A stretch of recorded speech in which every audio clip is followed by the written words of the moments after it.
वारी म्हटलं की सेवा आलीच. ती नाना प्रकारची सेवा कोणी ना कोणी कुठल्या ना कुठल्या माध्यमातून करत असतं. पण या बाबतीमध्ये आरोग्य सेवा हीच ईश्वर सेवा मानून काही आरोग्यदूत आपल्याला सेवा देत असतात. याच पार्श्वभूमीवर मॅडम आपल्याकडून काय तयारी करण्यात आली? वारकऱ्यांसाठी आपल्याकडून सर्व प्रकारच्या गोळ्या औषधं आणि जे काही बँडेज वगैरे लागते ड्रेसिंगसाठी ते सगळं साहित्य आपण ठेवण्यात आलेलं आहे.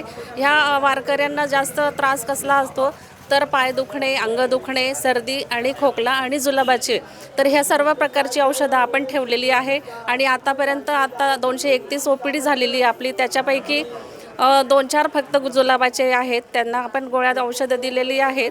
आणि सगळे पेशंट गुडघेदुखी, अंगदुखी आणि पायाला भेगा पडलेल्या आहेत, त्यांना आपण ड्रेसिंगची सुद्धा सोय केलेली आहे. आणि क्रेप बँडेजसुद्धा दिलेले आहे की जे पूर्वीपासून आहे. तसंच जे 60 वर्षाच्या वरचे लोक आहेत, ज्यांना BPच्या गोळ्या चालू आहेत, तीसुद्धा औषधं आपण पुरवलेली आहे. ज्यांच्या काही गोळ्या हरवलेल्या आहेत ते लोक खूप आले होते की मी घरून गोळ्या आणल्या पण हरवले, अशा लोकांनासुद्धा आपण BPची आणि डायबिटीसच्या गोळ्या आपण इथून दिलेल्या आहेत. साधारणतः आपण किती लोक आहात आणि किती जणांचा स्टाफ या ठिकाणी आपल्या सेवा? आमच्याकडे सध्या आरोग्य पथक 11 लोकांचं आहे आणि 2 पथकं आपण लावलेली आहे. एक टँकर तपासणी म्हणजे पाणी तपासणीसाठी आहे. एक पथक आपण इथं आरोग्य सेवेसाठी उपलब्ध करून दिलेलं आहे.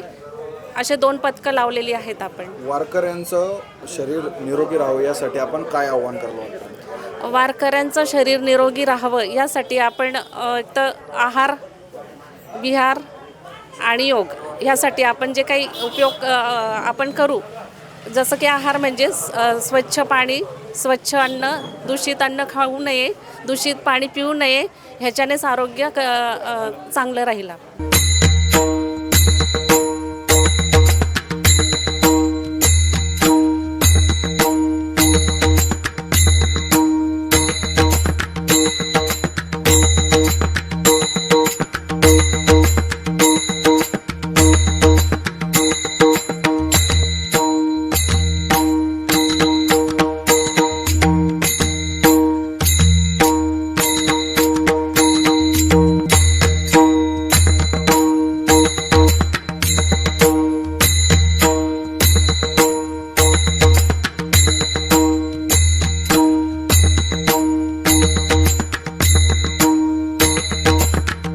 याची देही याची डोळा, अनुभवूया निवृत्तीनाथांच्या संगे पांडुरंगाचा सोहळा. उत्तर महाराष्ट्र न्यूज नेटवर्क प्रस्तुत आनंदवारी.